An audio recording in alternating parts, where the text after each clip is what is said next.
Captain Ryan Adams stared at the ultimatum that glowed on his view screen with barely contained fury. The Galactic Council had classified Earth as a Class 12 deep world for good reason. Its inhabitants had evolved on a planet of predators, extreme weather, and constant environmental challenges.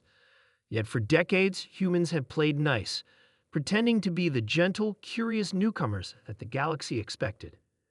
That charade was about to end. They'd taken 200 colonists hostage, Lieutenant Kai Green reported, his voice steady but his hands clenched into fists. The Vexari Imperium is demanding immediate surrender of our mining operations on Proxima B. Adams nodded slowly. The Council's response. The usual, Green replied with disgust. Recommendations for diplomatic channels, warnings against escalation, suggestions that we should negotiate favorable terms for the hostages. A bitter laugh escaped Commander Elena Torres as she joined them on the bridge. Of course. The same council that classifies us as terrifying Deathworlders in their biological arcas, but treats us like children in their political arena. The truth was simple. Humanity had been playing a role. When they'd first encountered galactic civilization, they quickly realized that their natural capabilities, their endurance, their resilience to toxins, their ability to ignore pain, their sheer stubbornness, frightened the other species. So they downplayed it all, pretending to be less than they were to make everyone comfortable. Adams looked around at his crew aboard the Defiance Asterisk, the most advanced ship that Earth had never shown to the Council. Open a direct channel to Admiral Okonkwo, he ordered. Within moments, the weathered face of the Admiral appeared on screen. Captain Adams, I take it you've received the news. Yes, sir. Permission to implement Protocol Omega. There was a beat of silence. Protocol Omega, the end of humanity's charade of helplessness. Granted, the Admiral said finally. The Council has refused to act. The Vexari have miscalculated badly. Show them what Deathworlders are truly capable of. With pleasure, sir. The transmission ended, and Adams turned to his crew with a grim smile. Ladies and gentlemen, today we stop pretending. Asterisk, asterisk, asterisk. High Chancellor Xelthos of the Vexari Imperium felt quite pleased with himself. The human mining colony had valuable resources, and these soft creatures from their so-called Death World had proven remarkably compliant in galactic affairs. His advisors had warned him about human unpredictability, but 20 years of observing them had convinced him they were all bluster. Your Excellence, his aide interrupted, antennae twitching nervously. We've detected an anomaly approaching the hostage facility. What kind of anomaly? Xelthos asked, irritated at the interruption. It appears to be a single human. Xelthos blinked all four eyes in succession.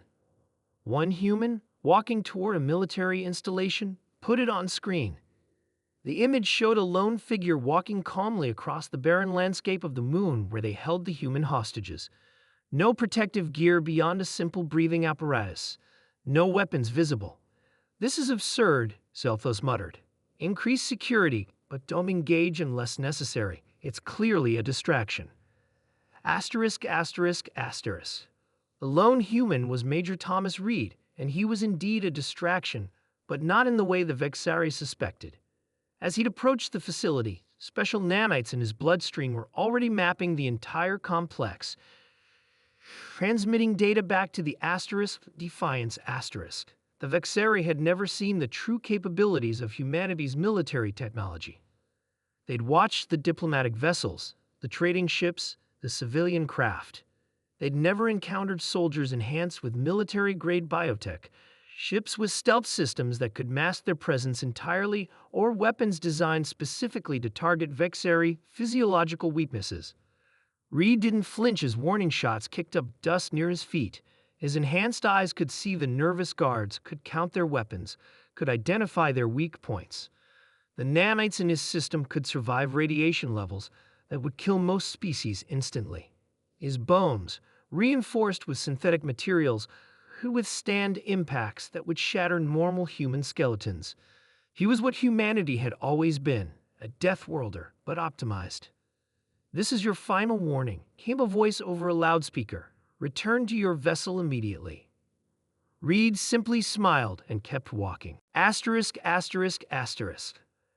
Back on the asterisk Defiance asterisk, Adams watched as Reed's distraction worked perfectly. 4 stealth drop pods had already delivered their cargo, elite soldiers with the same enhancements as Reed, key points around the facility. Team Alpha in position, came the whispered report. Team Beta ready. Team Charlie standing by. Team Delta at entry point.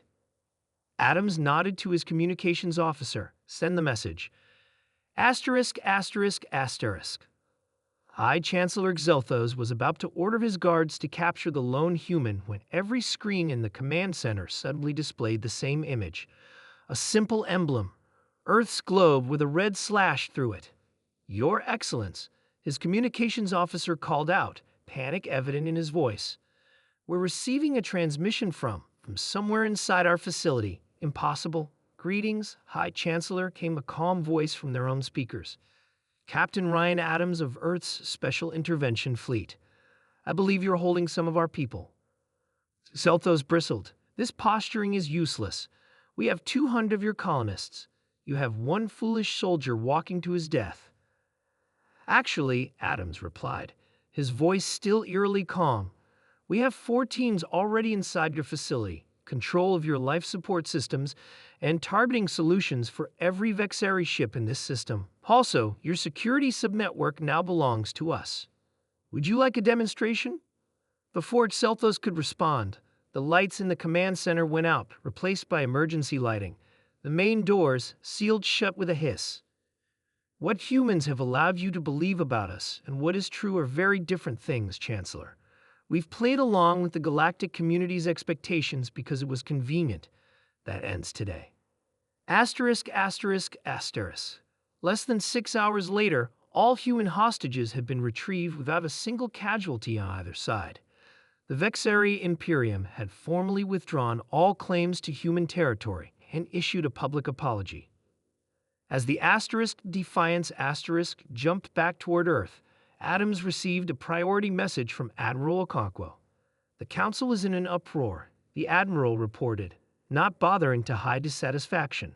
Apparently, we violated numerous protocols by deploying unauthorized technology and conducting aggressive military action.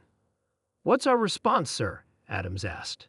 The Admiral smiled. Simple. We remind them that they classified us as Deathworlders for a reason. Perhaps they should have listened to their own scientists. Adams nodded as the transmission ended. The galaxy was about to learn that humans had never been pretending to be strong. They had been pretending to be weak.